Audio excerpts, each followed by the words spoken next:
Hey guys, welcome back to my V.E.D.A Day 10. For Day 10, you can see we're back on Minecraft.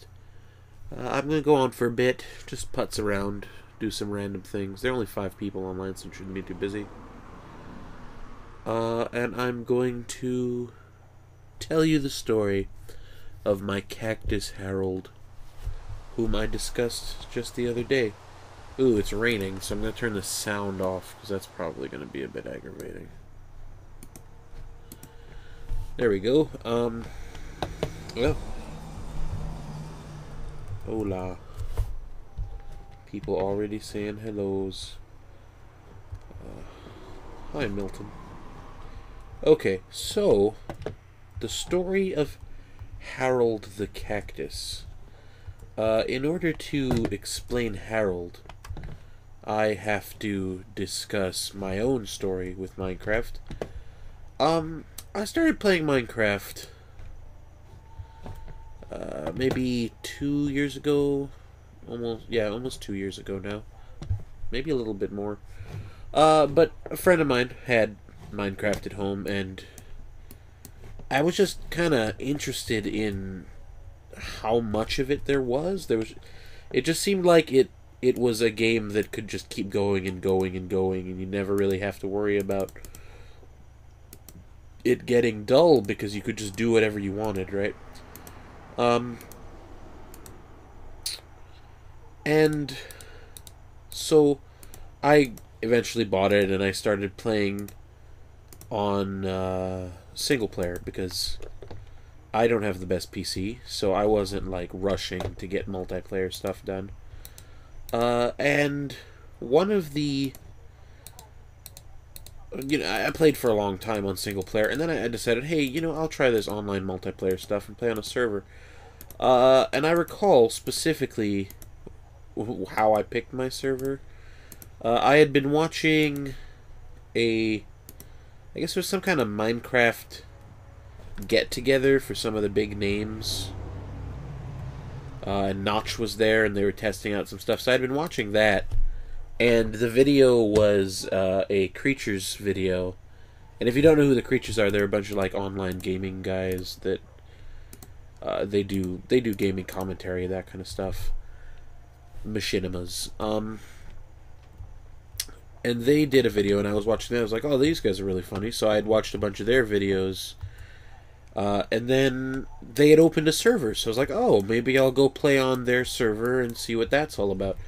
So I joined their server, and it was the creature server. This was, it was their first map, the creature server, and it was loaded. There were hundreds of people there, and like there were times you couldn't even get online because of just the sheer amount of traffic coming through, and how like they couldn't handle the amount of people who wanted to play, and the server kept crashing and things like that. But yeah, I went on and I played around down there for a while, and I met friends. I met a lot of the people that I used to game with here.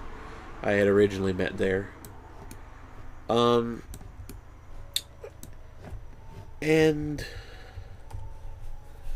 it was all well and good. Everything was pretty cool. But I was new at Minecraft. I mean, I had been playing on single player, but I was new at server Minecraft, and there are a lot of rules when you're playing with people, because you don't want to step on anyone's toes. You want to just kind of be this unassuming guy that isn't going to get in trouble, so you can keep going about your business and make friends and that kind of stuff. So I built this small little hovel in the side of a wall, because that's what I do. I always build my homes in the sides of cliffs, because I find that it allows me to utilize the already existent mountain as a home, and then I can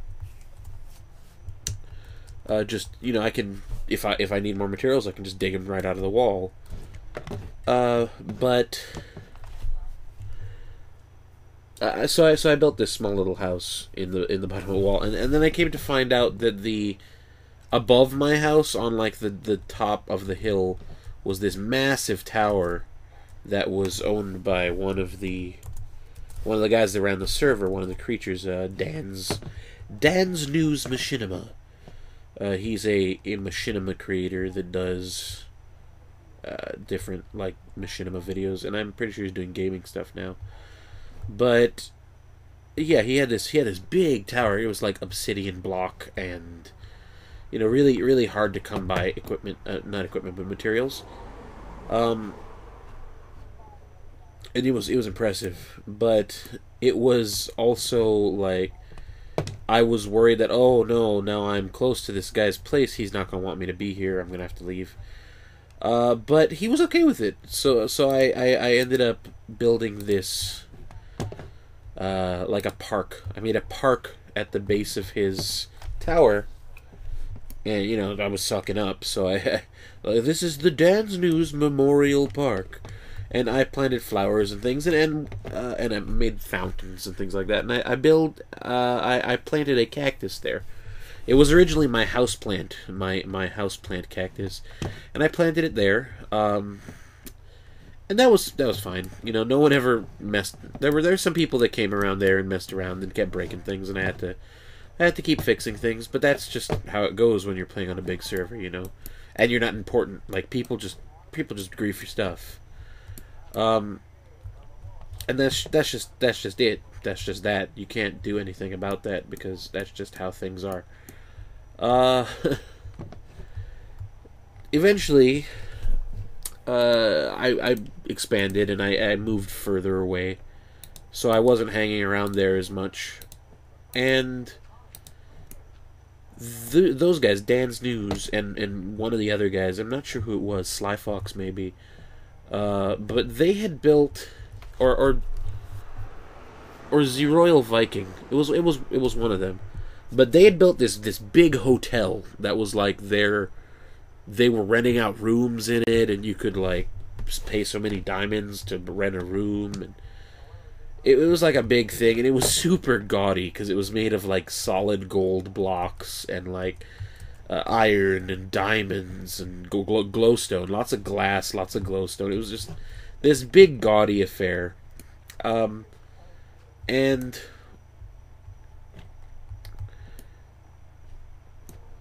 so I went, okay, I'll go walk over there. I'll go see what's going on. And this was before teleport and all those things existed, so walking was how people got around. Back in my day, walking is how we got around. But that's the truth. We would walk everywhere. And so it took a lot of time. So, like, you didn't just idly decide, hey, I'm going to walk all the way over there. It was like, no, if you're going to walk over there, that's a commitment you're making. And you're going to have to be able to set up. So I went that far. I went all the way to their thing. And it was neat. It was like there was a bunch of, like, important sounding folk there, and, like, people who were moderators and things like that, and there was one room, and so I went there was one open room, and I'm like, hey, can I have a room here? And he looked at me and he went, hey, I know you're the guy that lives under my tower with that park. And I'm like, yeah, that's me, how did you know? He was like, no, I recognize your name. And I was like, oh, that's cool. He was like, hey, so you want a room here? You can have the last one. And I'm like, oh, yeah, sure. And so he gave me the last room, and I was, like, super stoked. But, like I said, it was really far away from my town and where I lived and the people that I played with. So I was kind of apprehensive. But I decided to, not turn down his offer. So I went back to the park, and I dug up the cactus, and I took it way over there, and I put a potted, like a plant pot, how do you say this? A planter in the room. Like I made a planter out of, I think it was stairs, but it was essentially just, like ba-ba-bum, and then I put some sand there and the cactus in it. And I was like, okay, so that's my first piece of furniture. I'll go back home, and maybe every once in a while I'll stop by here and put more furniture inside. And that was just gonna be my plan. I was gonna do that. I was gonna go grab furniture and bring it back and put some new things in. Um, but give it maybe a week, and the area had gotten like super overrun with people just wanting to, because when you're YouTube important, people just crowd you because they want to be on your videos and things, and fans are fans, so they're gonna want to crowd around and stuff. And so they had gotten really fed up because the area was getting really like covered in new users shacks that they were building, and people would just show up and they'd put up a little wooden shack and they'd be like, "Oh, this is my house," and then they'd never come back because they were just a new user that got banned or something.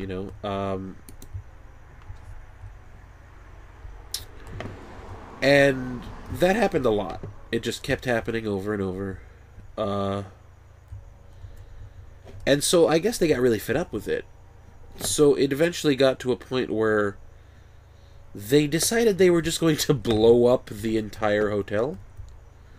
And they did. I heard, "Hey, we're blowing up the hotel," and then they filled it with dynamite and they blew it to smithereens. And I'm like, "No, my cactus." So I was worried about my cactus. And later, but it was just one thing, so it kind of slipped my mind, and I just sort of let it go. And then maybe 2 or 3 days later, I'm thinking to myself, I'm like, "Oh, wait a minute, that building, it was made out of a lot of like really rare to come by material, especially glowstone, because this was before the nether was a thing. So glowstone was just sort of it was a material you really couldn't get your hands on. I think the nether itself existed in single player, but this was before multiplayer nether was a thing. And so, like, yeah, glowstone, it was a material you just couldn't get your hands on. And so I jumped at the chance to like get glowstone.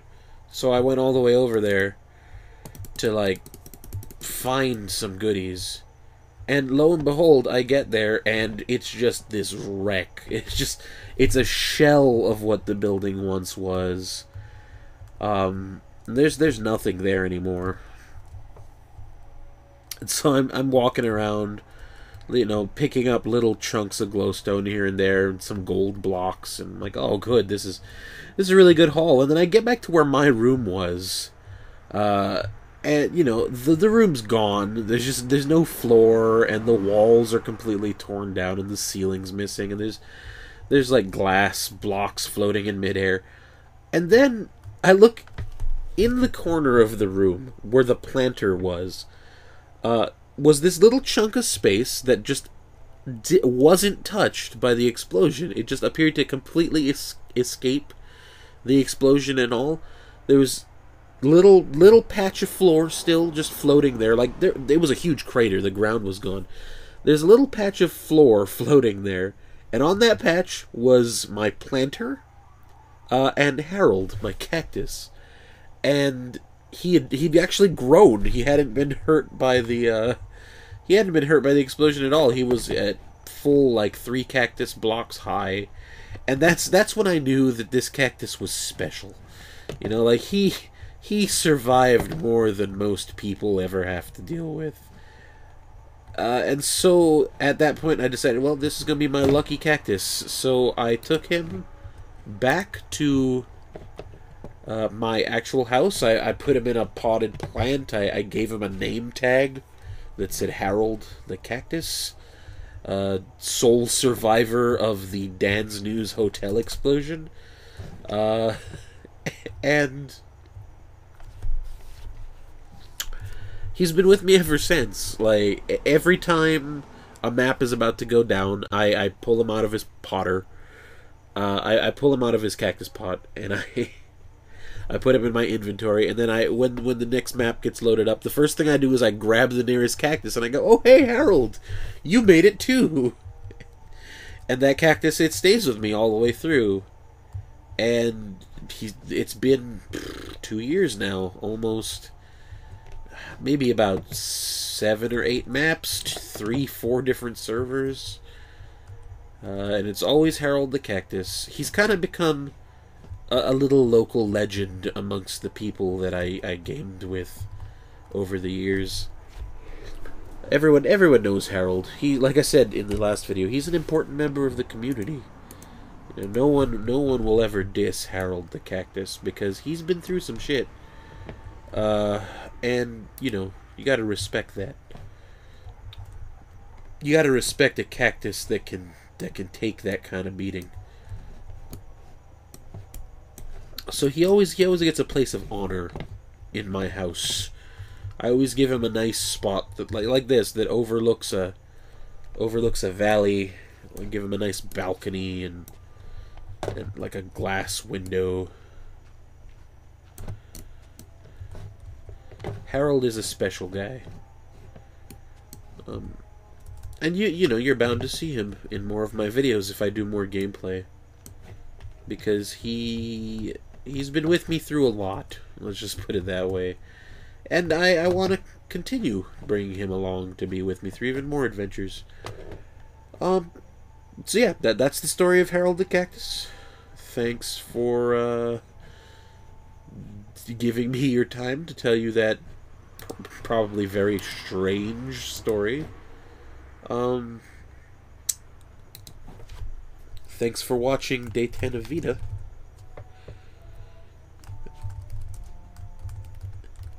And I'll see you tomorrow for Day 11. Bye.